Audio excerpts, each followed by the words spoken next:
આજે આપણે સાંભળવાના છીએ પરસોત્તમ મહિનાની મૃગ અને મોગલીની વાર્તા.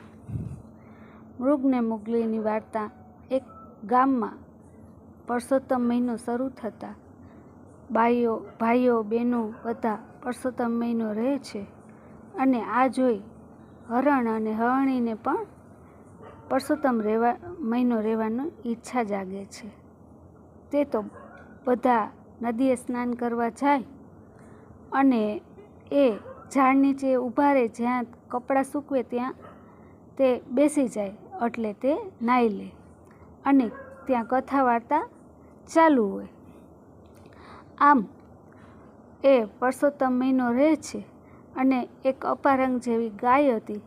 તેને એ વનમાંથી ઘાસ લઈ આવે અને એને ખવડાવે, આમ દાન કરે છે.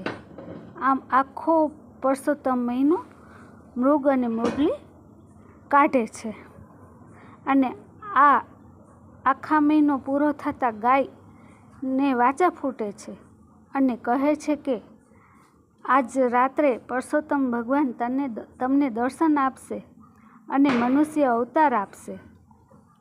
હરણ અને હરણી તો રાહ જોવે છે પરસોત્તમ ભગવાનની અને રાત થતાં પરસોત્તમ ભગવાન તેમને દર્શન આપે છે.